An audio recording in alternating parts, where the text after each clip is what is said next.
पाहता गोवळी खाय त्यांची उष्टावळी, करीती नामाचे चिंतन गडी कान्होबाचे ध्यान। आली द्यावी डाई धावे वळत्या मागे गाई, करीती नामाचे चिंतन गडी कान्होबाचे ध्यान। एके ठाई काला तुका म्हणे भाविकाला, करीती नामाचे चिंतन गडी कान्होबाचे ध्यान। विठ्ठला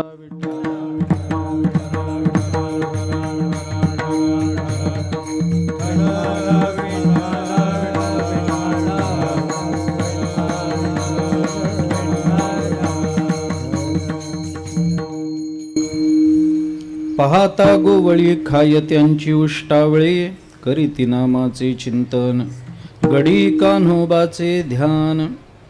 जगद्गुरु संत श्रेष्ठ श्री तुकाराम महाराज यांचा काल्याच्या प्रसंगातला अत्यंत प्रसिद्ध आणि अत्यंत महत्त्वाचा असा अभंग आहे। चालू असणारा हा नाम सप्ताह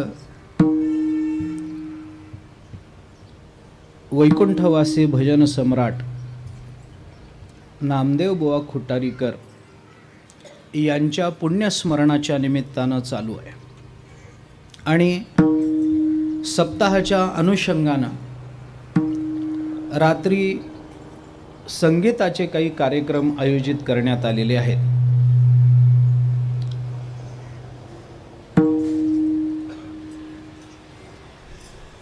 सांप्रदायिक भजन आणि संगीत यांचा एका अर्थाने हा अत्यंत सुंदर असा मिलाफ प्रतिवर्षी या नामवैभव सप्ताहाच्या निमित्तानं भगवत सेवा म्हणून आपल्या समोर प्रकट होत असतो।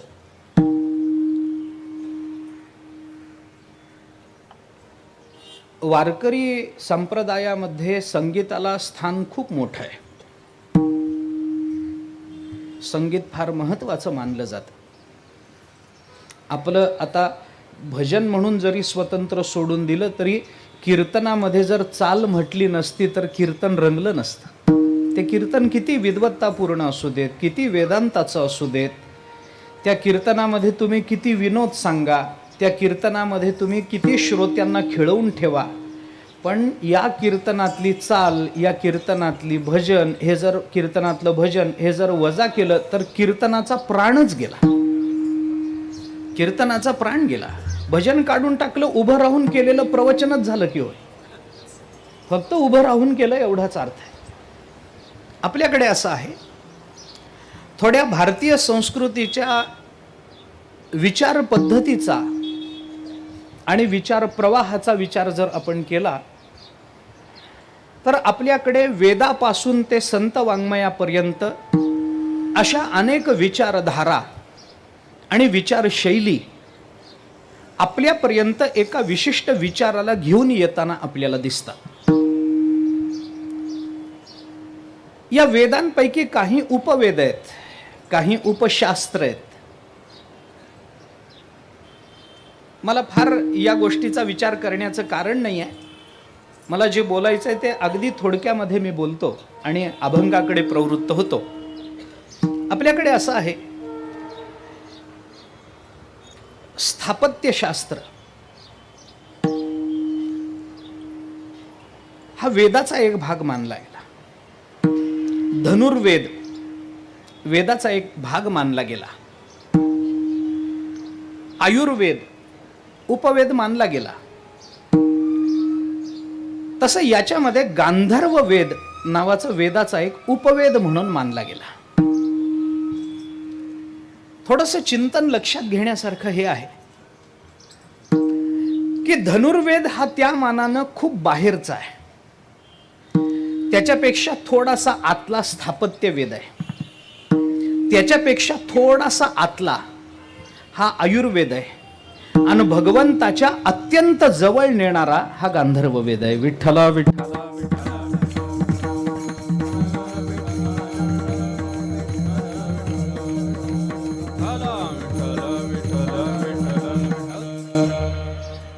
कीर्तनात या अभंगाच्या संबंधानं मी किती खुलासे करू शकेन आणि कितपत अभंगाला न्याय देऊ शकेन, अभंगाच्या प्रत्येक चरणावर बोलू शकेन, हे आत्ता मला माहिती नाही, कारण मी ठरवून कधी कीर्तनं केली नाहीत.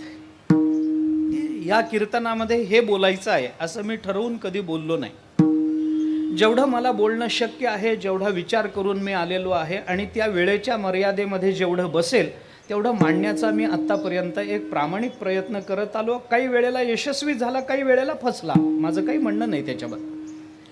परंतु ज्यांच्या पुण्यस्मरणाच्या निमित्तानं हा उत्सव चालू आहे, त्यांनी ज्या माध्यमातून भगवंताची सेवा आत्ता आपल्या आयुष्यभरामध्ये केली आणि अशा पद्धतीने केली की त्यांच्या निर्याणानंतर त्यांच्या परंपरेला त्यांच्या गुणगौरवासाठी सप्ताह करावा वाटला.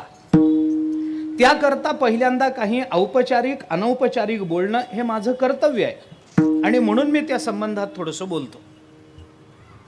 अभंगाबद्दल बोलणारच आहे बरं का महाराज, फक्त हेच बोलणार आहे असं नाही, अभंगावर बोलणारच आहे.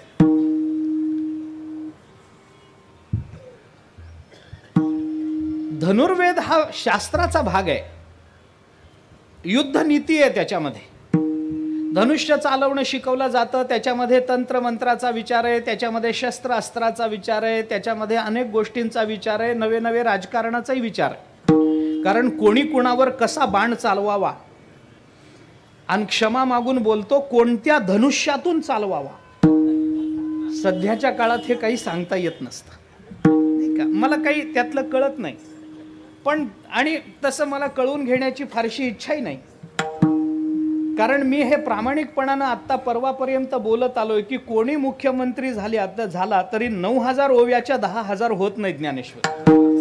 त्यामुळे मला व्यक्तिगत वारकरी म्हणून काय फरक पडणार आहे तर काही नाही. जे ते राज्य चालवणार आहेत ती मोठी मंडळी असतात, त्यांच्या अंतर्गत काय गोष्टी असतात माझ्यासारख्या सामान्य माणसापर्यंत येतही नसतं. ती सगळीच आपल्याला मोठी मंडळी आहे, कुणाबद्दल अनादर नाही. आणि खरं तर मी कोणत्या पक्षाचा नाही, मला कोणताच पक्ष माहिती नाही. मला 2च पक्ष माहिती आहेत, एक शुद्ध पक्ष आणि एक वद्य पक्ष.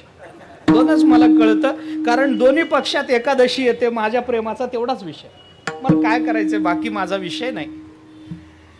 धनुर्वेद महत्वाचा आहे. आपल्या समोर शत्रू रूपानं उभं राहणाऱ्यांना तो परास्त करतो. आपल्याला नाही म्हटलं तरी अभयत्व प्राप्त करून देतो, निर्भयत्व प्राप्त करून देतो. धनुर्वेद महत्वाचा आहे, पण स्वभिन्न असणाऱ्या आपल्या विरोधातल्या व्यक्तींना आणि विचारांना संपवणं हे धनुर्वेदाचं काम आहे. कुणाला तरी संपवणं हे धनुर्वेदाचं काम आहे. त्यामुळे हा वेद हा बहिरंग वेद मानायचा. त्याच्यापेक्षा थोडा आत येऊन स्वभिन्न पेक्षा सुद्धा स्वचा विचार करायला लावणारा असा स्थापत्य वेद आहे. त्यामुळे तो धनुर्वेदापेक्षा थोडासा आतला आहे की माझं घर असं असावं, माझा किल्ला असा असावा, माझा गड असा असावा की जेणेकरून शत्रू माझ्यापर्यंत पोचू शकणार नाही, माझ्यावर होणारी आक्रमणं माझ्या घराच्या आतपर्यंत येऊ शकणार नाहीत. याच्याकरता म्हणून माझं घर असं असावं, मग ते तसं असावं, त्याच्यामध्ये या सुविधा असाव्यात, या योजना असाव्यात. म्हणून थोडं स्वभिन्नतेपेक्षा स्वकडे आणणारा वेद म्हणून धनुर्वेदापेक्षा स्थापत्य वेद हा थोडा अंतरंग आहे. पण तोही आपल्याला कुठंतरी आपल्या संरक्षणाचा आणि आपल्या निर्भयत्वाचा विचार प्रदान करणारा वेद आहे. त्या स्थापत्य वेदाचाही पुढे जाऊन काही शत्रू असे असतात की तुम्ही किती चांगल्या गडावर राहा, किती चांगल्या घरात राहा, ते आत घुसून आपल्याला त्रास देतात. असे काही आहेत. अहो, मी आपल्याला साधं बोलतो, विषयांतर होईल, पण कदाचित माझं घर कितीही सुरक्षित असलं तरी दुर्योधन माझ्यापर्यंत येणार नाही, पण कुठला तरी कामक्रोध मला त्रास देतीलच की नाही. मी किती सुरक्षित घरात राहिलो तरी शत्रू कोणत्या रूपानं येईल काय सांगतायत. तो कामक्रोध, मग तो येऊ नये याच्याकरता त्याच्याही पेक्षा अंतरंग वेद सांगितला गेला, तो म्हणजे आयुर्वेद. आपल्या शारीरिक आणि मानसिक स्थैर्याचं चिंतन करणारा वेद आहे, जो आधिव्याधींवर उपचार सांगतो. आधी आणि व्याधी हे रोगाचे 2 प्रकार आहेत.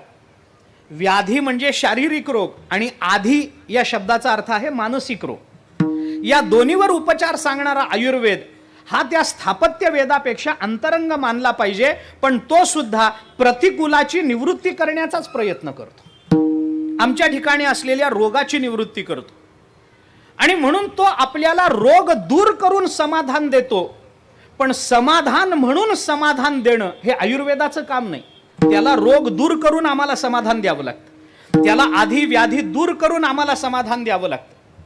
स्थापत्य वेदाला आपल्यावर होणाऱ्या आक्रमणांचा विचार करून आपल्याला समाधान द्यावं लागतं. धनुर्वेदाला स्वतःच्या विरोधी असणाऱ्या शत्रूला दुर्बल करून परास्त करून आपल्याला समाधान द्यावं लागतं. म्हणून हे सगळे वेद बहिरंग आहेत. पण कुणालाही त्रास न देता आपल्याला समाधान देणारा तो फक्त गांधर्व वेद आहे. विठ्ठला विठ्ठला विठ्ठला विठ्ठला विठ्ठला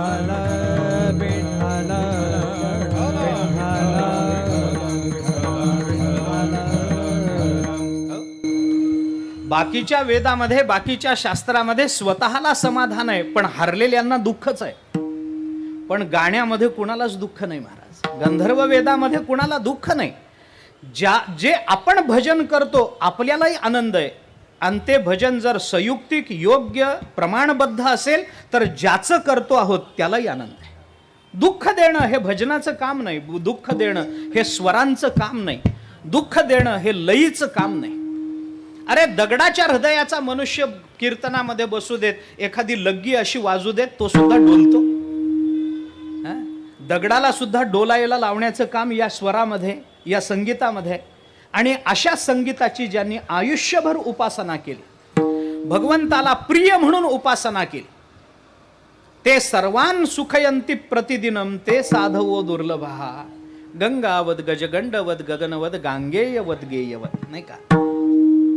संत महात्म्यांचं वर्णन करताना त्यांना दिलेली ही उदाहरणं आहेत, त्यांना दिलेले हे दृष्टांत आहेत. गंगावत गजगंडवत गगनवत गांगेयवत गेयवत. गेयवत म्हटलंय. संत कसे असतात? गंगेसारखे असतात. गजगंडवत हत्तीच्या गंडस्थळासारखे असतात. गगनवत आकाशासारखे असतात. गांगेय म्हणजे भीष्माचार्यांसारखे असतात. आणि गेयवत म्हणजे संत गाण्यासारखे असतात. विठ्ठला विठ्ठला विठ्ठला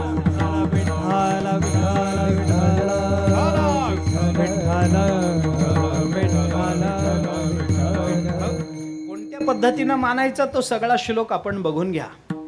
मला सगळंच सांगायला आता वेळ नाही आहे आणि सांगण्याचं विनाकारण मला त्या अनुषंगानं वेळ घालवण्याचं काही कारणही नाही. ये पापम शमयन्ति हि संगतिभृताम ये दान शृंगारिणो येषां चित्तमतीव निर्मलतरम येषां न भग्नं व्रतम ते सर्वान् सुखयन्ति प्रतिदिनं ते साधवो दुर्लभा. गंगावत गजगंडवत गगनवत गांगेयवत गेयवत. नाही का? गंगेसारखे संत आहेत म्हणजे काय? आपल्या ठिकाणचं पाप गंगा जशी दूर करते तसं संतांच्या संगतीमध्ये गेल्यानंतर संत आपलं पाप दूर करतात. ये पापम शमयन्ति गंगावत गजगंडवत ये दान शृंगारिणो. गजगंडवत हत्तीचं जे गंडस्थळ असतं त्या गंडस्थळातून जो मद वाहतो त्या मदाला संस्कृतामध्ये दान अशी संज्ञा आहे. त्याला दान म्हणतात. ज्या हत्तीच्या गंडस्थळावरून कायम मद वाहत असतो आणि त्या दानानं जो शृंगारलेला असतो तो हत्तीच खरा हत्ती मानला जातो. बाकी मिरवणुकीमध्ये पाठीवर माणसांना घेऊन फिरणाऱ्या हत्तीला काही महत्व नाही आहे. दान ज्याच्या गंडस्थळातून वाहतं. म्हणून संत महात्मे ज्यांचा स्वभावच दान करण्याचा आहे. गजगंडवत गांगेयवत म्हणजे भीष्माचार्यांसारखं केलेली प्रतिज्ञा पूर्ण केल्याशिवाय राहत नाहीत. संत भीष्माचार्यांसारखे असतात. आकाशामध्ये कोणत्याही रंगाचे ढग आले तरी आकाश तो रंग स्वतःला लावून घेत नाही. तसं संतांच्या जीवनामध्ये सुखदुःख आले तरी संत महात्मे त्या सुखदुःखाचा स्वतःला स्पर्श होऊ देत नाहीत. आकाशासारखे. आणि जो स्वतःही गातो आणि दुसऱ्यांनाही रोज आनंद देतो त्या गायकासारखे संत महात्मे. ये सर्वान सुखयन्ति प्रतिदिनम ते साधवो दुर्लभा.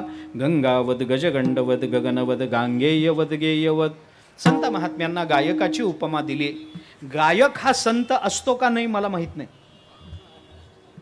पण संतांना मात्र मोठ्या वैभवानं गायक म्हटलेलं आहे हे मात्र आपण आवर्जून लक्षात घेतलं पाहिजे. आणि म्हणून ज्यांचं जीवन संपूर्ण जीवन अशा पद्धतीनं भगवंताच्या भजनात प्रवृत्त झालं, अशा पद्धतीनं भगवंताच्या नामस्मरणामध्ये प्रवृत्त झालं, त्यांचं पुण्यस्मरण मोठ्या आनंदानं, त्यांची परंपरा इथं मोठ्या प्रेमानं करते आहे. या निमित्तानं, त्यांच्या निमित्तानं का असेना, पण महाराष्ट्रातल्या अनेकविध वक्त्यांचा लाभ आणि अनेकविध संगीतकारांचा आणि संगीत तज्ज्ञांचा लाभ या निमित्तानं सर्व रसिकांना आणि भगवत भक्तांना होतो आहे.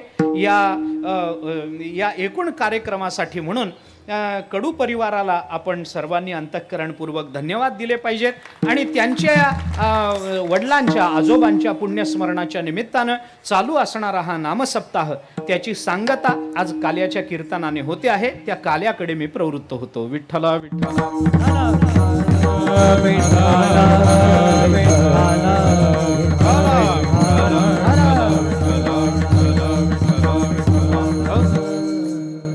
प्रस्तुत अभंगातून तुकाराम महाराजांनी काला सांगितला. पाहता गोवळी खाय त्यांची उष्टावळी, करीती नामाचे चिंतन गडी कान्होबाचे ध्यान. तुकाराम महाराज प्रस्तुत अभंगामध्ये काल्याचं चिंतन सांगतात. हे चिंतन सांगत असताना तुकाराम महाराजांनी 4 चरणामध्ये 4 स्वतंत्र गोष्टी आपल्या समोर मांडल्या. हा काला म्हणजे नेमकं काय आहे हे तुकोबाराय बोलतात. हा काला आपल्याला कसा प्राप्त होतो हे तुकोबाराय बोलतात. हा काला करणारं कोण आहे हे तुकोबाराय बोलतात.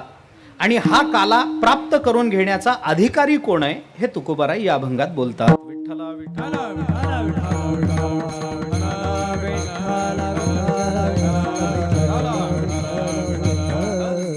चरणाच्या संबंधानं बोलायचं झालं तर एकेका चरणामध्ये काय काय सांगितलंय आपण लक्षात घ्या.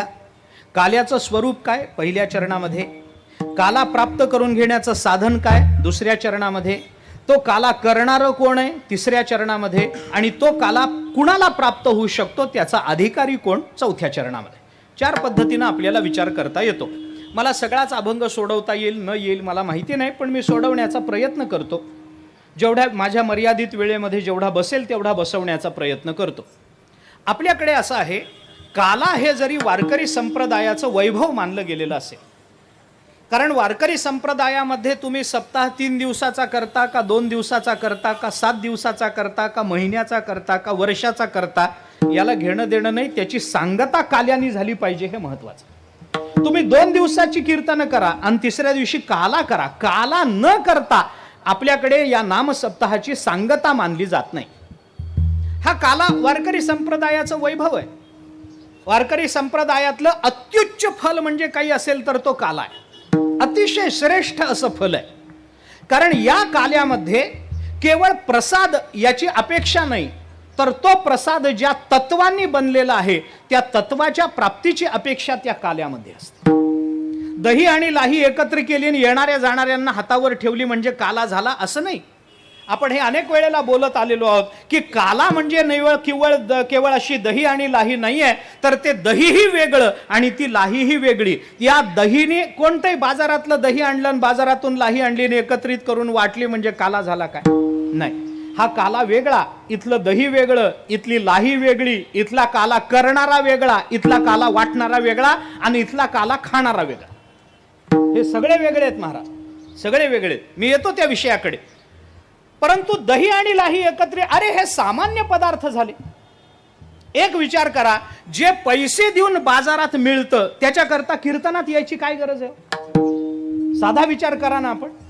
जे पैशानं मिळतं त्याच्याकरता कीर्तन काय करायचं? आता कीर्तनही पैशानं मिळतं तो भाग वेगळा, पण व्यवहारामध्ये जे आपल्याला पैसे देऊन मिळू शकतं त्याच्याकरता परमार्थ करायचा कशा करता? अरे परमार्थ त्याच्या करताय की जे आम्हाला प्रपंचामध्ये आमच्या प्रारब्धानं मिळत नाही. आमचं प्रारब्ध कितीही प्रपंचामध्ये अनुकूल असलं तरी परमार्थामध्ये ते बऱ्याच वेळेला दुर्बल असतं. श्रीमंत असणारी माणसं ज्ञानेश्वरी गाथा उघडतातच असं नाही, आणि ज्ञानेश्वरी गाथा श्रद्धेनं उघडणाऱ्या माणसांजवळ पैसे असतातच असं नाही. मला याचे विकल्प मांडायचे नाहीत आणि असलेल्या विचाराला पातळ करून त्या आमटीमध्ये पाणी घालून ते वाढवायचंही नाही. मला मुद्दा काय मांडायचा आहे ऐका. परमार्थ करायचा कशा करता? अरे जे प्रपंचामध्ये मिळवता येतं त्याच्याकरता परमार्थ करा कशा करता? परमार्थ त्याच्या करताय की जे आम्हाला प्रपंचामध्ये मिळू शकत नाही. प्रपंचामध्ये आम्हाला सगळ्या गोष्टी मिळतील प्रारब्धानं, परमार्थात प्रारब्धानं काही मिळत नाही महाराज. परमार्थामध्ये मिळतं तर 2च गोष्टीने मिळतं एक दोन काय तीन म्हणा पाहिजे तर आता सोपं करण्याकरता, एकतर परमार्थामध्ये कर्तृत्व असावं लागतं, परमार्थामध्ये निष्ठा श्रद्धा असावी लागते, आणि परमार्थामध्ये संत आणि परमात्म्याची कृपा असावी लागते. विठ्ठला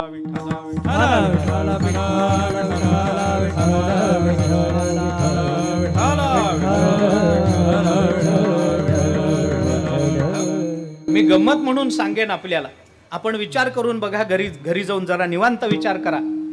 जरा हे थोडं चिंतनासारखं बोलतो. बाकी काही कर्तृत्व असेल नसेल, आपलं प्रारब्ध अनुकूल प्रतिकूल असेल नसेल, आपल्या निष्ठा असतील नसतील, मला त्याच्याबद्दल काही भाष्य करण्याचा अधिकार नाही. पण परमार्थामध्ये आपल्याला जर भगवत कृपा प्राप्त करून घ्यायची असेल तर त्याच्याकरता बाकी काही लागत नाही, फक्त एक गोष्ट लागते. माझं म्हणणं पटणार नाही आपल्याला, पण तरी मी आवर्जून सांगतो. आपल्यावर जर भगवंताची कृपा व्हायची असेल तर काय करावं लागतं? काय काय काय झालं म्हणजे भगवंताची कृपा होते? काय आपल्याकडे काय उत्तर आहे? ज्ञान झालं म्हणजे भगवंताची कृपा होते का? अरे कित्येक ज्ञान झालेल्यांवर झालेली नाही. मी दाखवून देतो उदाहरण.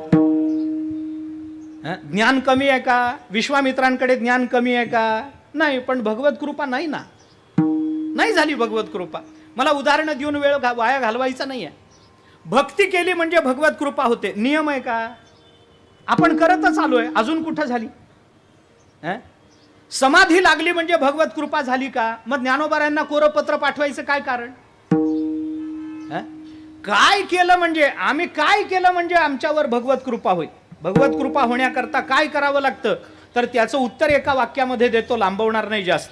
भगवत कृपा होण्याकरता एकच गोष्ट व्हावी लागते, आमच्यावर भगवत कृपा व्हावी लागते. याच्याशिवाय दुसरा मार्ग नाही महाराज, दुसरा मार्ग नाही. तुम्ही ज्ञान प्राप्त करून घ्या न घ्या, तुम्ही वैराग्यवान व्हा न व्हा, तुम्ही नामस्मरण करा न करा, तुम्हाला समाधी लागू देत अथवा न लागू देत, तुम्ही वारीला जा न जा, तुम्ही शुभ्र कपडे घाला अथवा मळके कपडे घाला, तुम्ही स्त्री असा अथवा तुम्ही पुरुष असा, आमच्यावर भगवत कृपा व्हायची असेल तर एकच उपाय आहे, देवाने कृपा केली पाहिजे. दुसरं काही उत्तर नाही याला. भगवत कृपा व्हावी तरच भगवत कृपा व्हावी, दुसरा माध्यम नाही, दुसरा मार्ग नाही त्याला. लक्षात घ्या.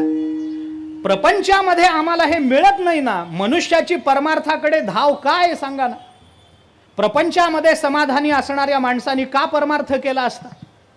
कुठेतरी अतृप्तता आहे, कुठेतरी असमाधान आहे, कुठेतरी अपूर्णता आहे, आणि ती भरून काढण्याकरता मनुष्य परमार्थामध्ये प्रवृत्त होतो. प्रपंचात जे मिळतं त्याच्याकरता नाही. छोटासा दृष्टांत सांगे. फार वर्ष झाली त्याला. पंढरपूरहून मी मुंबईला काही कीर्तना करता येत होतो. गाडीने, बसचा प्रवास, जुना काळ बसचा प्रवास होता.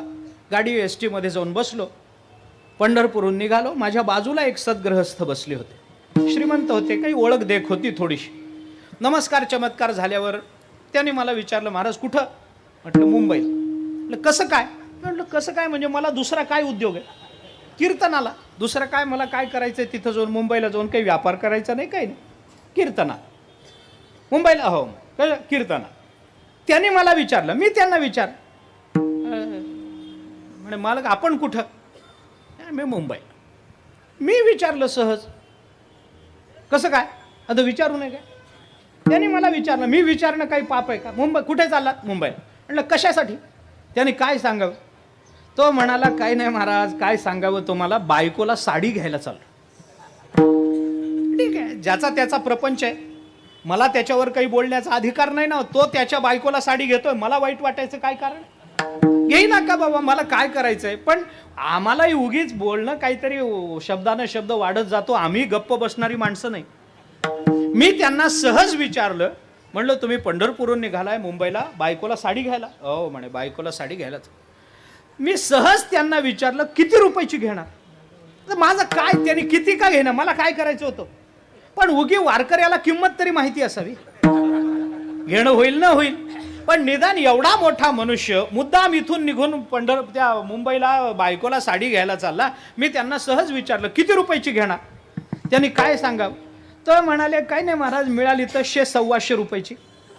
मी त्याला म्हटलं, भल्या ग्रहस्था, जे गावात मिळतं त्याच्याकरता मुंबई काय करायचं? गावात जे तुला सहज उपलब्ध आहे त्याच्याकरता एवढा प्रवास करून मुंबईला जाण्याचं काय कारण?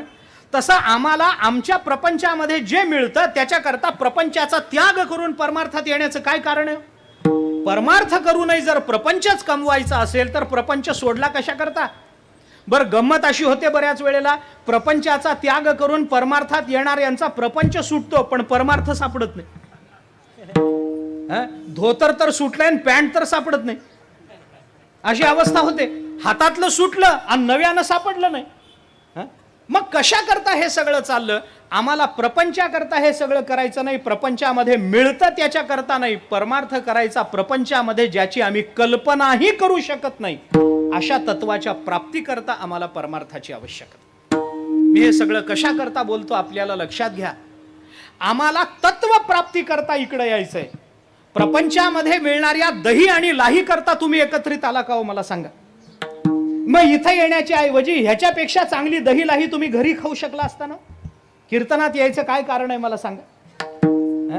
काय इथं तरी दही लाहीचा कण मिळेल. तुम्ही घरी बसला असता तर तुम्हाला पाहिजे तेवढी दही लाही एकट्याला मिळाली असती.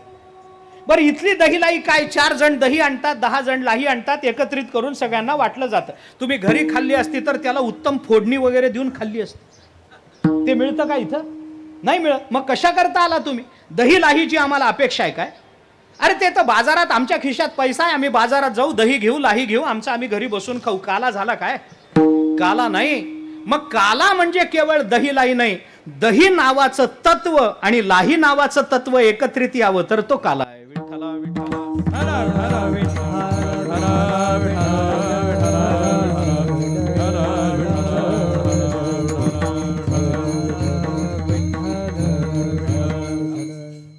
जास्त बोलत नाही, प्रमाण देऊन बोलतो सरळ. तुकोबाराय म्हणतात हाई लाही ह्या काला म्हणजे सामान्य नाही, हरिनामाचा खिचडी काला, प्रेमे मोहिला साधने. तुकाराम महाराज सांगतात हरीचं नाम आणि हरीचं प्रेम एकत्रित यावं तर तो काला आहे. नाम आणि प्रेमाने काला बनतो, दही लाहीनं काला बनत नाही. नाम आणि प्रेम एकत्रित यावं तर तो काला आहे. आता लाही म्हणजे नाम का लाही म्हणजे प्रेम, दही म्हणजे नाम का दही म्हणजे प्रेम, याची चर्चा करत बसत नाही. लांब प्रकरण आहे ते सगळं. तत्व सगळं सांगणं माझं काम नाही. परंतु नाम आणि प्रेमाने युक्त असणारा काला, हा काला आपल्याला प्राप्त करून घेता आला पाहिजे. कारण वारकरी संप्रदाय या तत्वांना आपल्या जीवनामध्ये महत्व देतो. काला म्हणजे काय मी किती पद्धतीनं सांगू आपल्याला. काला जसं नाम आणि प्रेमाने काला बनतो तसं कर्म आणि ज्ञानानं काला बनतो. नुसतं ज्ञान काही उपयोगाचं नाही, त्याला कर्म घडलं पाहिजे तर काला. ज्ञान पाहिजे, कर्म पाहिजे, ज्ञान पाहिजे, भक्ती पाहिजे. नुसत्या भक्तीनं काला नाही आणि नुसत्या ज्ञानानं काला नाही, या दोन्हीने मिळून काला होतो. म्हणून ही तत्व आहेत आणि या तत्वाच्या प्राप्तीकरता आपल्याला काला सेवन करता आला पाहिजे. ह्या काला वारकरी संप्रदायाचं सर्वोच्च फल आहे. ते फल आपल्या पदरात पडायचं असेल तर त्याच्याकरता त्या तत्वाचं ज्ञान झालं पाहिजे. म्हणून आपल्याकडे काल्याच्या कीर्तनामध्ये 2 पद्धतीचे अभंग आपल्याला सापडतात. बघा, काही अभंग काल्याचं म्हणून चिंतन करणारे आहेत, काल्याचं सेवन करणारे काही अभंग आहेत, आणि काही अभंगामध्ये सेवन करण्याबरोबर काला वाटण्याचाही विचार आलेला आहे. विठ्ठला विठ्ठला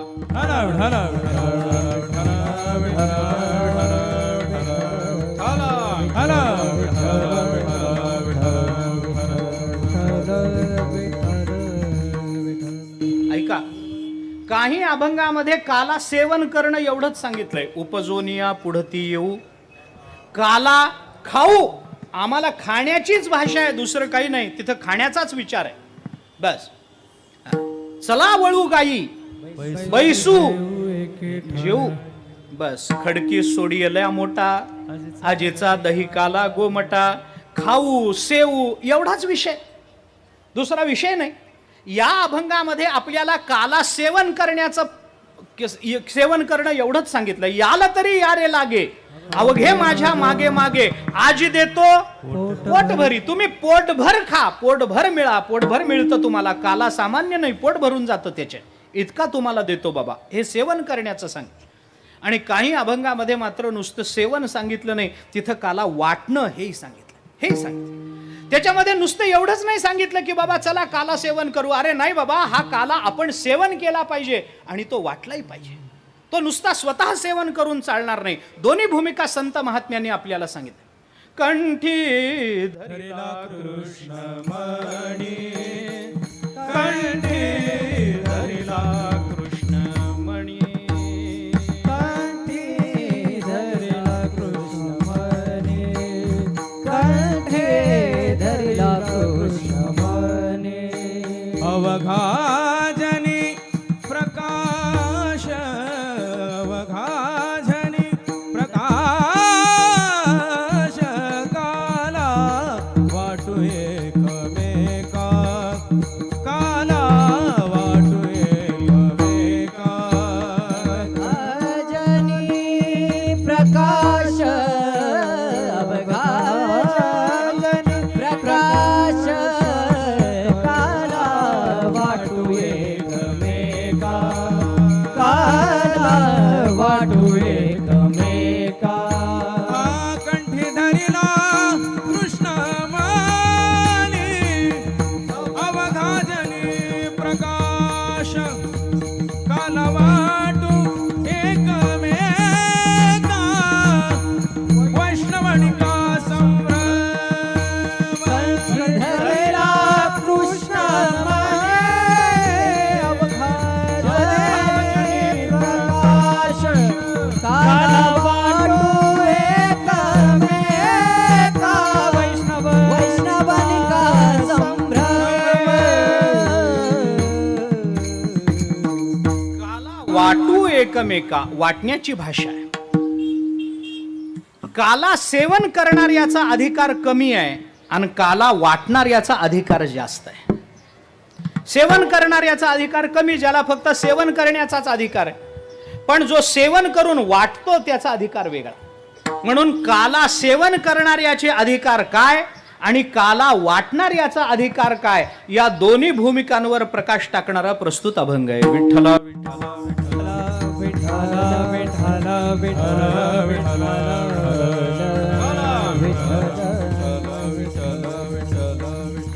हो, मी दोन्ही भूमिका आपल्याला सांगतो. म्हणून मला अभंगाचं चिंतन करताना थोडंसं जर चारी चरणातून जायचं असेल तर मला थोडंसं वेगळ्या मार्गानं जावं लागेल. मी तसा प्रयत्न करतो.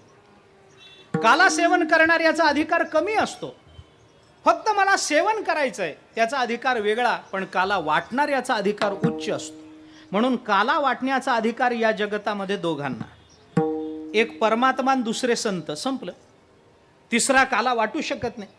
भानुदास गीती गात प्रसाद देतो पंढरीनाथ. एकतर पंढरीनाथाने प्रसाद द्यावा, नाहीतर एकच टाळी झाली चंद्रभागे वाळवंटी, माझा ज्ञानराज गोपाळासी लाह्या वाटी. संपलं.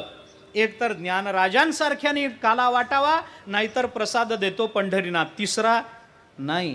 ज्ञानोबारायांच्या स्वरूपाला प्राप्त झालेल्यांनी काला वाटावा. मग उरलेल्यांचं काय? उरलेल्यांनी फक्त सेवन करावा, उरलेल्यांनी सेवन करावा. वाटण्याचा अधिकार ज्ञानोबारायांना, तुकोबारायांना, नामदेवरायांना, गोरोबा काकांना, चोखोबारायांना, जनाबाईला, मुक्ताबाईला हा अधिकार, नाही तर परमात्म्याला आम्हाला अधिकार दिला. कारण त्यांचा अधिकार मोठा आहे ना हो आमच्यापेक्षा. मिळवणं सोपं असतो, वाटणं अवघड असतं. आता याची उदाहरणं देत नाही मी आपल्या. सेवितो हारस, सेवितो हारस, वाटितो आलिका. सेवितो हारस, सेवितो हारस, सेवितो हारस, वाटितो आलिका. सेवितो हारस, गारे होऊन गारान भरे, गारे होऊन गारान भरे.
सेवितो हा रस वाटितो आणिका. सेवन करणारे कदाचित अनेक असू शकतात, पण आणिका वाटितो म्हणणारे तुकोबारायचे दुसरं कोणी नाही. अनुभवे आले अंगा ते या जगा देतसे. जगाला देण्याची भाषा आहे महाराज. तैसा वागविलास विस्तारू गीतार्थेसे विश्वभरू. आनंदाचे अवारू मांडू जगाला देण्याची भाषा संतांशिवाय कोणी करू शकत नाही. आपण काय जगाला देतो महाराज? आपल्याला मिळवता मिळवता आयुष्य संपून जातं. जगाला देण्याकरता नवीन आयुष्य आणायचं कुठून? कुणाला मिळतं? काही नाही. आणि खरं सांगू, या एका आयुष्यात स्वतः पुरतं मिळवता आलं तरी पुरं झालं, पण तेही मिळवता येत नाही. कारण पिंडाला कावळे शिवतच नाही तो. मी काय सांगू आपल्याला, म्हणजे त्या आयुष्यात सुद्धा कुठंतरी अतृप्तता आहेच आहे, असमाधान आहेच आहे, मरमर चालूच आहे. आमचं भागलं नाही म्हणून पोरांच्या नशिबाला तेच लावून ठेवलं. मग पोरांनी म्हणायचं मी एवढं करीन, मी तेवढं करीन, आणि मग तो कावळा येणार आणि शिवणार. कुठला कावळा, कुणाला शिवायचा, कधी व्हायचं, कसं व्हायचं? अधिक बोलण्याचं कारण नाही. आपला अधिकार काय म्हणून आपल्याला वाटणं नाही, आपल्याला सेवन करायचं. पण काल्यासारखा प्रसाद सेवन करणं हा सुद्धा सामान्य माणसाचा खेळ नाही आहे. त्याच्याकरता सुद्धा पारमार्थिक व्हावं लागेल. त्याच्याकरता सुद्धा परमार्थातला एक अधिकार, उच्च प्रतीचा अधिकार प्राप्त करून घ्यावा लागेल. काला असा कुणाच्याही हातावर पडत नाही. मी पुन्हा थोडंसं मागे जाऊन सांगेन आपल्याला. लोक असं विचारतात, अहो एवढा काला दुर्लभ दुर्लभ म्हणून सांगता, काय दुर्लभ आहे? काही नाही. काल्याच्या कीर्तनात जाऊन काला वाटताना हात पुढे केलं की काला मिळतो. काय दुर्लभ? काय त्याच्यामध्ये दुर्लभ म्हणून सांगता तुम्ही? आम्ही काही इकडे फिरकलो नाही एवढ्या दिवसामध्ये. आज काल्याचे कीर्तन आहे, काल्याच्या कीर्तनातही आम्ही बसत नाही. आईन काला वाटताना येतो ना हात पुढे करतो. काला मिळेल का नाही? मिळेल का नाही? त्याला मिळेल ना. मग काय दुर्लभ म्हणून सांगता तुम्ही? त्याचं उत्तर देऊन जातो. ज्यानी पंगत दिली नाही, पंगत वाढली नाही, मंडप झाडला नाही, टाळ घेतला नाही, पखवाज वाजवला नाही, श्रोता म्हणून बसला नाही, प्रवचन केलं नाही, कीर्तन केलं नाही, मंडपामध्ये अंथरून टाकलं नाही, येणाऱ्या कीर्तनकाराचं प्रवचनकाराचं स्वागत केलं नाही, गोड शब्द कुणाशी बोलला नाही, मंडपाकडे बाकीचं काही नाही तर निदान जेवायला सुद्धा आला नाही, त्याला काल्याच्या कीर्तनामध्ये हातावर काला पडल्यासारखं वाटतं. पण काला पडत नाही, दहीलाही पडते. त्याच्या हातावर काला पडत नाही, कारण काला दुर्लभ आहे महाराज, अत्यंत दुर्लभ. किती दुर्लभ सांगता येत नाही. वैकुंठी तो ऐसे नाही कवळ काही काल्याचे. तुकाराम महाराज सांगतात, वैकुंठामध्ये दुर्लभ, देवादिकांना दुर्लभ, ब्रह्मदेवाला दुर्लभ. भागवतामध्ये काल्याचे जे 3 अध्याय आलेत की नाही, या 3 अध्यायामध्ये काल्याला म्हणून काही महत्व नाही आहे. या 3ही अध्यायाचा विषय एकच आहे, ब्रह्मदेवाच्या अभिमानाचं हरण. त्यालाच काला म्हटलं जातं. कुठला ब्रह्मदेवाला काला मिळाला? कुठे इंद्राला काला मिळाला? मी अनेक वेळेला सांगतो, जरा अपराध करून सांगतो, आपल्याला माहिती झालं असेल कदाचित. अनेक वेळेला मी हे सांगतो की स्वर्गातल्या देवतांना काला सेवन करण्याकरता देव म्हणून येऊन चाललं नाही. मग काय व्हावं लागलं? मासे व्हावं लागलं. मासे. मी मागे बोललो होतो आपल्या. मला तर काय वाटतं महाराज सांगू का, या देवान एवढं मूर्ख या जगात दुसरं कोणी नसतं. तुम्हाला पटल नाही तर न पटल, म्हणून मी म्हटलं मी अपराध करतो. हे देव खरोखर मूर्ख हो. यांच्या एवढे मूर्ख मी कोणी बघितलेच नाहीत आता. तुम्ही सुद्धा बघितले. तुम्ही म्हणाल देवांना मूर्ख म्हणणारे तुम्ही कोण? महादेव लागून गेले. तुम्ही कोण? मी म्हणत नाही, मी तुम्हाला कारण सांगतो. तुम्ही पण म्हणाल हे देव मूर्ख आहेत. नाही म्हणालात तर मग मी इथून आहे तिथून निघून जातो. अर्ध राहिलं राहू द्या कीर्तन. मी सांगतो आपल्याला, देवांना का मूर्ख म्हणायचं? कारण इतकंच आहे महाराज, या देवतांना काल्याकरता मासोळ्या व्हावं वाटलं, पण गोपाळ व्हावं वाटलं नाही. काय शहाणपण आहे सांगा? अरे गोपाळ झाले असते तर ते योग्य का मासोळ्या होणं योग्य हो? काल्याकरता गोपाळ व्हावं का मासोळ्या व्हावं? गोपाळ व्हावं. म्हणजे महिनाभर नोकरी करायला नको, पगाराच्या दिवशी उपस्थिती. असा कसा काला मिळेल? काला असा कसा मिळेल? देवादिकांना काला दुर्लभ. बरं, मी अजून पुढे बोलतो. भागवतामध्ये त्याचा विचार आहे म्हणून एक वाक्य बोलून जातो. या स्वर्गात राहणाऱ्या देवतांना काला दुर्लभ आहे याचा काही विचार करू नका. ज्या परमात्म्याने हा काला केला त्याला सुद्धा काला दुर्लभ आहे हो. कुणाचं नाव घेऊ? भगवान श्रीकृष्ण. भगवंताचं नाव घेऊन बोलतो मी. काला देवाला दुर्लभ. का दुर्लभ? त्याचं कारण असं आहे, संपूर्ण भागवतामध्ये देवानी काला कितीदा केला? आपण रोज काला करत होते काय? नाही, रोज आपापली शिदोरी खाऊन यायचं. काला कितीदा झाला? रासक्रीडा कितीदा झाली? एकदा. तसा काला कितीदा झाला? भगवंतानी किती वेळेला काला केला? एकदाच काला केला. भागवताच्या टीकाकारांनी म्हटलंय भगवंताला एकदाच काला का केला? रोज करावा. काल्यामध्ये जर इतका आनंद आहे तर रोज केला तर काय बिघडत? टीकाकारांनी म्हटलंय भगवंतानी एकदाच काला केला. कारण काय? कारण काला इतका दुर्लभ आहे की भगवंताच्या सारख्याला सुद्धा एकदाच करता आला. विठ्ठला विठ्ठला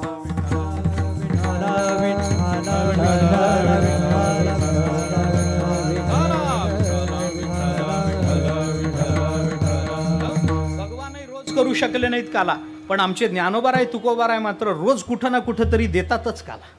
एक एकादशीचा आणि उपवासाचा अपवाद सोडला तर रोज कुठेतरी महाराष्ट्रात काला चालूच आहे. देवांना दुर्लभ आहे. प्रत्यक्ष परमात्म्याला दुर्लभ असणारा काला तुम्हाला आम्हाला का म्हणून सुलभ होईल? म्हणून काला सेवन करायचं ठरलं तरी काला सुलभ नाही महाराज, त्यालाही अधिकार लागतो. देवांना दुर्लभ आहे, देवाधिकांना दुर्लभ आहे. मग काला का बाबा? काल्याचा अधिकार काय? म्हणून तुकोबारायांनी आपल्याला त्याचं चिंतन करताना सांगितलं आपल्याला जर काला सेवन करायचं असेल तर त्याचा आपला अधिकार तपासला पाहिजे. मग कुणाला काला मिळतो? तुकोबाराय म्हणतात हा काला कुणालाही मिळत नाही. मग कुणाला मिळतात? एके ठाई झालेले जे भाविक आहेत या भाविकांना काला मिळतो अभंगाच्या शेवटच्या चरणामध्ये. ठाई काला एक ठाई काला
काला कोणाला? एके ठाई काला तुका म्हणे भाविकाला. तुका म्हणे एके ठाई भाविकाला काला. अन्वय काय लावायचा पहा. एके ठाई झालेला जो भाविक आहे त्यालाच काला आहे. नुसत्या भाविकाला काला नाही आणि नुसता एके ठाई आलेला त्याला काला नाही. एके ठाई झालेला जो भाविक त्याला काला. एका काल्याचा अधिकार कोण? अधिकारी कोण? सगळाच विचार मला विस्तारानं सांगता येणार नाही, पण थोडक्यामध्ये बोलतो. अभंगाच्या आपण आज शेवटच्या चरणातून विचार केलाय आणि पहिल्या चरणामध्ये मला याचा समारोप करायचा आहे. म्हणून मधल्या चरणांचा विचार सामान्यत्वानं बोलतो आणि पुढे जातो. चिंतन करा. नुसत्या भाविकाला काला म्हटलं तर कोण भाविक नाही सांगाव? कोण भाविक नाही? मनुष्यजात सकळ स्वभावताच भजनशीळ झाले असती केवळ माझ्याचे ठाई. भगवान बोलता अरे सगळेच भाविक आहेत, कोण भाविक नाही सांगा? कोण भाविक नाही? भाविक कोण नाही? सगळेच भाविक आहेत. प्रत्येक जन्माला आलेल्या प्रत्येक जीवाच्या अंतःकरणामध्ये काहीतरी भावना आहे. त्या भावनेचा विषय जीव आहे का परमात्मा आहे हा भाग वेगळा, पण तो भाविक आहे एवढी गोष्ट मात्र नक्की आहे. प्रातस्मरणीय गुरुवर्य मामासाहेब दांडेकर म्हणत असत, त्यांची भाषा सांगतो, त्यांचं वाक्य सांगतो.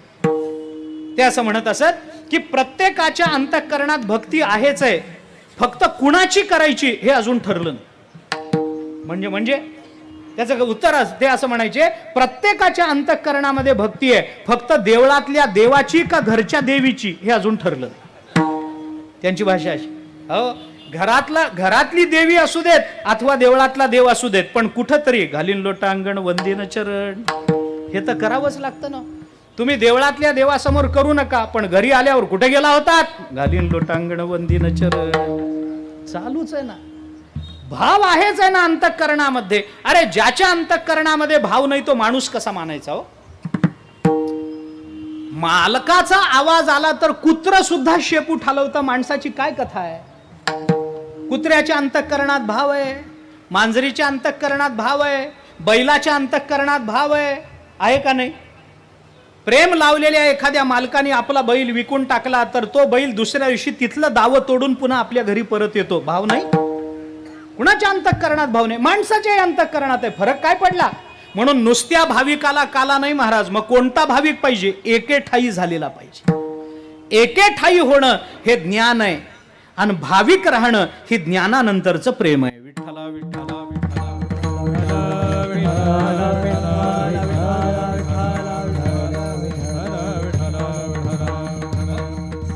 चला वळू गाई बैसू जेऊ एके ठाई काला. तुका म्हणे भाविकाला, बैसू जेऊ एके ठाई काला. जो असा एकरूपत्वाला प्राप्त झालेला आहे, परमात्मा स्वरूपाशी ज्याचा अभेद सिद्ध झाला, पण अभेद्यानंतर जो ज्ञान प्रधान अशी प्रेमलक्षणा भक्ती करतो त्याला काला. ज्ञानोबांनी केलेलं 15व्या अध्यायातलं शेवटचं चिंतन आपण पहा. एरवी तरी माझी भजना उचित तोची अर्जुना, गगन जैसे अलिंगना गगनाचिया, 15.5 मिसळावे ते 15.5 होवावे, तैसे मी होवो निसंभवे. भक्ती माझी भक्ती मी होवो निसंभवे. एके ठाई काला. तुका म्हणे भाविकाला. त्या भाविकाला काला मिळतो. ज्ञानानंतर भक्ती करता येत नाही असं अनेकांचं म्हणणं आहे, पण येते. कल्पित भेदानं भक्ती करता येत असते. भक्त्यर्थम भावितम द्वैतम अद्वैतादपि सुंदरम असं वचन. मला तिकडे जाण्याचं कारण नाही, एक छोटंसं उदाहरण सांगतो म्हणजे आपल्याला एक असूनही भेद निर्माण करता येऊ शकतो. असतं एकच पण भेद निर्माण कर. मी आपल्याला किती साधं बोल. एखादं मूल आहे, आई जवळ, आई बिस्किट पाहिजे. आई म्हणते अरे आत्ता नाही बाबा, आता जेवायची वेळ. नाही मला जेवण नको, मला बिस्किट पाहिजे. मग आई त्याला एक बिस्किट काढून देते. हे घे बिस्किट दिल्यानंतर आता त्या मुलाला बरं वाटावं की नाही, पण लहान मूल असतं, हट्टी असतं, त्या एक नाही 2 पाहिजे. आई विचार करते 2 बिस्किट आत्ता खाईल तर जेवेल का, अंगाला काय लागेल त्याची प्रकृती बरी राहायची असेल तर बिस्किट खाऊन कसं, यांनी जेवलं पाहिजे चांगलं व्यवस्थित. नाही मला 2 पाहिजे. अरे 2 नको, मी संध्याकाळी तुला पुन्हा. नाही आत्ताच 2 पाहिजे. आता हट्टी आहे मूल. मग आई काय करते, त्याला 2 बिस्किट देत नाही, एकच बिस्किट घेते, त्याचे 2 तुकडे दे. हे बघ 2 झाले की नाही, हा झाले, बस पोरग खुश आहे. त्याला 2 पाहिजेत एवढंच आहे. ते 2 एक आहेत का वेगळे आहेत, त्याला त्याच्याशी काही कर्तव्य. लक्षात घ्या. तसं परमात्मा स्वरूपाला प्राप्त झालेला, पण तरी सुद्धा आपण त्याची उपासना करायचीच आहे. का, फक्त वेगळा तुकडा होऊन करायची. ममैवांशो जीवलोके जीवभूत सनातनः मनःष्ठानी इंद्रियाणी प्रकृतीस्थानी कर्षती. गीता बोलते ना, अंश रूपानं वेगळं कल्पायचं आहे, तो अंश होऊ शकत नाही. आता याला उत्तर पुष्कळ आहेत, याला प्रमाणही पुष्कळ आहेत. मी किती सांगू आपल्याला. तुझं मज नाही भेद केला सहज विनोद. विनोदा करता म्हणून भेद स्वीकारणारे तुकाराम महाराज देवाला स्पष्ट सांगतात, देवा तुझ्यात आणि माझ्यामध्ये कोणताही भेद नाही. देवा काय भेद आहे तुझ्यामध्ये, काही नको, आम्हाला हे नकोच आहे, पण भक्ती करता म्हणून आम्हाला ते सगळं पाहिजे. आम्हाला बाकी काही नको, फक्त अंतःकरणामध्ये भक्ती प्राप्त व्हावी, भक्तीचं सुख भोगता यावं याच्याकरता म्हणून आम्हाला भेदाची अपेक्षा. सत्यपि भेदापगमे नाथ तवाहम न मामकी नस्त्वम सामुद्रो हि तरंग हा क्वचन न समुद्रो तारंग हा. आचार्यांचं वचन. जगद्गुरु शंकराचार्य म्हणतात, देवा तुझ्यातला आणि माझ्यातला भेद गेला, पण भेद गेलेला असला तरी मी तुझा आहे, तू माझा नाहीस. आता भेद गेल्यावर माझं तुझं काय राहिलं, तरी राहिलं. त्याने उदाहरण काय दिलं, समुद्र आणि समुद्रावर निर्माण झालेला तरंग एक का वेगळे हो. समुद्राचा तरंग समुद्राशी एकरूप आहे का वेगळा आहे, एकच आहे ना. समुद्रावर निर्माण झालेली लाट समुद्राशी वेगळी राहू शकत नाही, समुद्रापासून एकच आहे.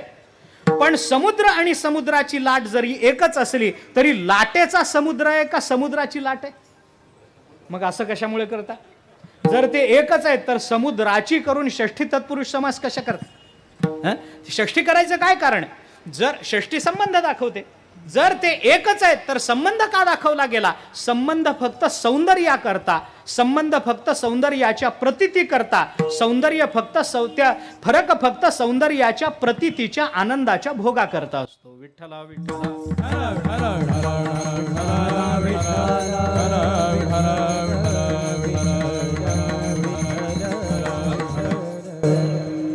जरी तसं असलं तरी देवा आम्हाला तो अभेद जरी गेलेला असला तरी आत्ता आम्हाला कल्पित भेदामध्ये यायचंय, आम्हाला दुसरं काही नको. नको ब्रह्मज्ञान आत्मस्थिती भाव मी भक्त तू देव ऐसे करी. मी भक्त तू देव ऐसे करी. नको ब्रह्मज्ञान आत्मस्थिती भाव मी भक्त तू देव ऐसे करी. मी भक्त तू देव ऐसे करी.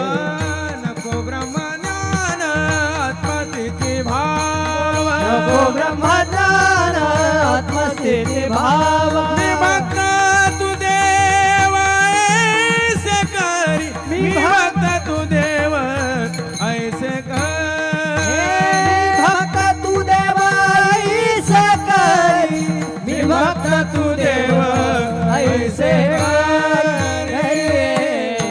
नको ब्रह्मज्ञान आत्मस्थिती भाव नको. मग काय पाहिजे? मी भक्त तू देव ऐसे करी. असं कर देवा. आता किती गंमत आहे बघा. मी भक्त तू देव ऐसे करी. ऐसे करी या शब्दाचा अर्थ काय होतो? असं तू कर, असं तू मला कर, असं कोण म्हणू शकतं?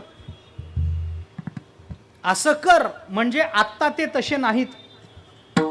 मी भक्त अन तू देव असं मला कर म्हणजे आत्ता मी भक्त अन तू देव राहिलेलो नाहीत. मग कोण आहोत? अरे ब्रह्मज्ञानानं आपण एकरूपच झालेलो आहोत. देवा नको ब्रह्मज्ञान, आत्मस्थिती भाव नको. हे प्राप्त झालेलं आहे.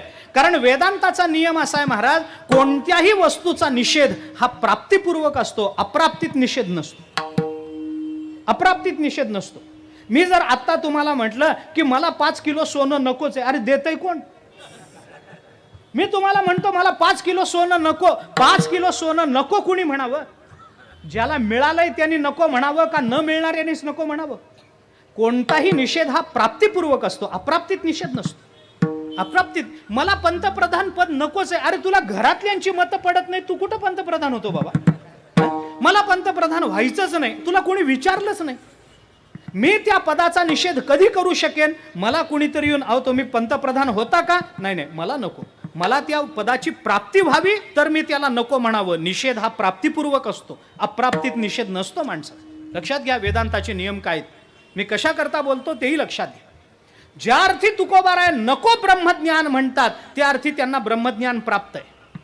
आत्मस्थिती भाव नको म्हणतात त्या अर्थी ते आत्मस्थिती भावावर आहेत आणि त्याची प्राप्ती होऊन तुकाराम महाराज म्हणतात देवा आता मला नको. मग काय पाहिजे? मी भक्त तू देव ऐसे करी. आम्हाला दुसरं मी भक्त व्हावं तू देव व्हावा असं कर बाबा, मला दुसरं काही नको. हे भेदात येणं कशा करता? हे या भेदात आल्याशिवाय गंमत कळत नाही हो, गंमत कळत नाही, त्याचा आनंद भोगता येत नाही. असतं एकच पण कल्पना केली की ते दोन वेगळे होतात. मी साधं उदाहरण सांगेन आपल्याला, थोडासा विस्तार करतो याचा, गंमत म्हणून करतो. जुन्या काळामध्ये काय व्हायचं, घरामध्ये लग्न व्हायची 5-5, 7-7 दिवस, महिना पाहुणे जायचेच नाहीत घरात. आधी 15 दिवस यायचे आणि लग्न झाल्यावर 15 दिवस राहायचे. अहो रामचंद्र प्रभूंचा विवाह झाल्यानंतर सगळी अयोध्या नगरी 6 महिने राहिली जनकपुरीमध्ये. काय काम होतं? काहीच नाही, उगीच. आज मिथिला बघायची, आज हे बघायचं, आज ते बघायचं. अर्थात मिथिला नगरी तशीच होती, वर्षभर राहिले असते तरी बघून संपली नसती. सगळे राहिले, 6 महिने राहिले. तसं जुन्या काळामध्ये पाहुणे यायचे घरामध्ये. बरं त्यावेळेला काही लॉज नव्हते, मंगल कार्यालय नव्हती. घराच्या समोर मांडव टाकला की लग्न झालं. काय लागायचंय त्याला? बस सगळी गल्ली आपलीच आहे. कारण त्या वेळेला गल्लीमध्ये सुद्धा मतभेद नव्हते. आता घरात आहेत, गल्लीत कुठे आहेत? घरात आहेत. झालं एका घरामध्ये असं लग्न, पाहुणे रावळे घरामध्ये, 100-125 पाहुणे घरामध्ये उतरले. झालं ते आता लग्नाचा दिवस उजाडल्यानंतर त्याला आता लग्नाच्या विधीला सुरुवात करायची. ते गणपतीचं पूजन करावं लागतं. सगळ्यात पहिलं पूजन गणपतीचं. मग आता ते कोण नवरा मुलगा त्याचे आई बाप बसले सगळे घरामध्ये पाहुणे. मग ते आता पूजेचं ताट आणलं गेलं. आता ते गणपती काही प्रत्यक्ष येऊन बसत नाही. त्याच्याकरता सुपारी गणपतीच्या सुपाऱ्या वेगळ्या असतात बरं का. त्या वेगळ्या, खायच्या वेगळ्या, गणपतीच्या वेगळ्या, त्या बाजारात मिळतात. आता सुपारी समोर मांडायची आणि गणपती म्हणून त्याच्यावर काही फुलगंध अक्षत वगैरे काही व्हायचं. त्या अडचण अशी झाली, ते पूजेचं साहित्य काढणाऱ्या बाईने नेमकी सुपारी ठेवायला विसरली. ती बाई विसरली, ताटामध्ये सुपारी नाही. आता गणपती तर पाहिजे, पूजा तर झाली पाहिजे, सुपारी तर नाही. मग काय करावं? कुणाला सांगावं, अरे सुपारी घेऊन या. बरं, घरात इतकी गर्दी की गेलेला परत यायचाच नाही. आता एवढ्या मोठ्या घरामध्ये ती सुपारी कुठं ठेवली कुणाला माहिती. बरं, सुपारी खाणारे जे लोक असतात ते इतके हुशार असतात. त्यांना सुपारी त्यांच्या खिशात असते, पण त्यांना कल्पना असते कोणी मागतं म्हणून ते आधीच सुपारी अर्ध्या करून ठेवतात. कारण अर्ध्या सुपारीचा गणपती होत नाही. ते हुशार असतात लोक. मग ते सुपारी नाही, आणा गेलेला तिकडंच. वेळ लागायला लागला. तो पूजा सांगणारा जो होता तो हुशार. त्याने काय कुठं अडलं, अहो सुपारी नाही गणपतीला. बरं ठीक आहे, नाही ना, सोडून द्या, मी करतो व्यवस्था. काय कराल? त्या गणपतीची सुपारी नव्हती, पण त्याच्या नैवेद्याकरता गुळ खोबरं आणून ठेवलेलं होतं. त्यांनी सांगितलं चिंता करू नका. त्यांनी तो गुळ घेतला, त्याच्यावर 4-2 थेंब पाणी टाकलं, तो गुळाचा असा चुरा केला, त्याचा एक लगदा केला आणि त्याच्यापासून गणपती तयार केला. थोडा गुळ मऊ करून घेतला, पाणी टाकलं, त्याला गणपतीचा आकार दिला. हे बघा गणपती, ठेवा अक्षदा, करा पूजा. झालं, गणपतीची पूजा झाली. आता पूजा झाल्यानंतर गणपतीला नैवेद्य दाखवायचा. नैवेद्याचा गुळ तर तिकडच गेला. आता नैवेद्य कशाचा? नुसत्या खोबऱ्याचा दाखवता येत नाही, गोड पाहिजे काहीतरी. मग गुळ गेला तिकडं. आता गुळ नाही, पुन्हा आणा, गेलेला तिकडच. गुळ काही लवकर येणार. मग अरे गुळ नाही. मग काय करा? पुन्हा वेळ व्हायला तोडला. आता कुठं अडलो? त्यांनी सांगितलं, सगळ्या गुळाचा तुम्ही गणपती केला, आता नैवेद्य कशाचा दाखवायचा? त्या पूजा करणाऱ्याने चिंता करू नका, बघा मी देतो. त्यांनी त्या गणपतीच्याच पोटाला असा चिमटा काढला, थोडा गुळ काढला, फिरवा पाणी. माझा दृष्टांत संपला. मला असं म्हणायचंय, गणपती आणि नैवेद्य एक का वेगळे? गणपती आणि त्याच्या पोटाला चिमटा काढून बाहेर काढलेला नैवेद्य एक का वेगळे? एक जर असतील तर त्याचाच त्याला नैवेद्य दाखवता येतो का? गणपतीचाच गणपतीला नैवेद्य म्हणता येतं का? नाही म्हणता. मग एक का वेगळे? नैवेद्य वेगळा आणि गणपती वेगळा मानल्याशिवाय नैवेद्य दाखवता येईल का? नैवेद्य गणपतीपेक्षा वेगळा मानल्याशिवाय गणपतीला नैवेद्य दाखवता येईल का? येत नाही. मग नैवेद्य आणि गणपती एक का वेगळे? एक का वेगळे? हे तुमच्या मनात जो गोंधळ आहे की नाही, त्याला ज्ञानोत्तर प्रेमलक्षणा भक्ती म्हणतात. विठ्ठला विठ्ठला विठ्ठला विठ्ठला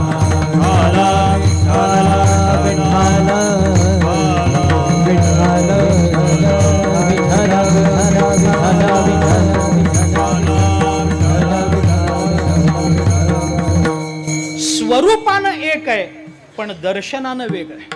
आपणामध्ये मिळो एक खेळो एकाशी, एक खेळो एकाशी, एक खेळो एकाशी.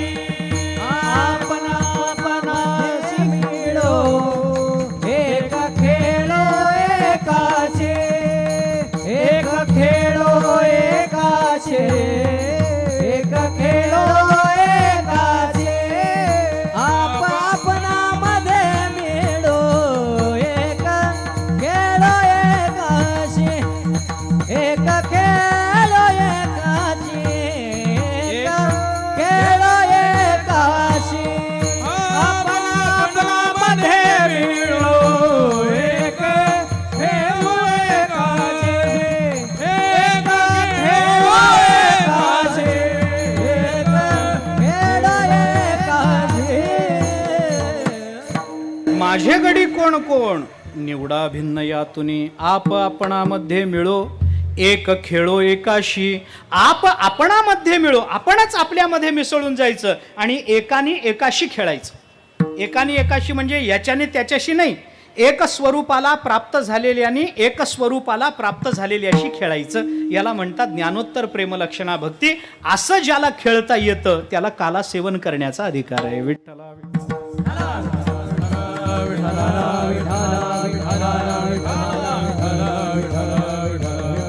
एके ठाई काला तुका म्हणे भाविकाला. एके ठाई प्राप्त झालेला जो भाविक त्याला हा काला सेवन करायला मिळतो. हे जरी खरं असलं तरी हा अधिकार आमच्या ठिकाणी यावा याच्याकरता काहीतरी केलं पाहिजे. जन्मजात कोणी या अधिकारानं सिद्ध नाही ना. आम्हाला जर नोकरी करायची असेल तर विशिष्ट काही एखादी पदवी आम्हाला मिळवली पाहिजे. इंजिनियर झालं पाहिजे, हे झालं पाहिजे, ते झालं पाहिजे, MBA झालं पाहिजे, काहीतरी त्याला ऐका नाही. जन्माला येतानाच इंजिनियर जन्माला येतो का? येत नाही. जन्माला येतानाच डॉक्टर जन्माला येतो का? नाही. तो काही अभ्यास करून तो अधिकार प्राप्त तसं जन्माला येतानाच आपण ज्ञानोत्तर प्रेमलक्षणा भक्ती घेऊन आलो का? नाही. मग त्याच्याकरता काही लागतं. काय लागतं? तुकाराम महाराजांनी 2 चरणामध्ये त्याचा विचार केलाय. तिसरं आणि दुसरं ही 2 चरणं आपल्याला त्याचं दिग्दर्शन करणं.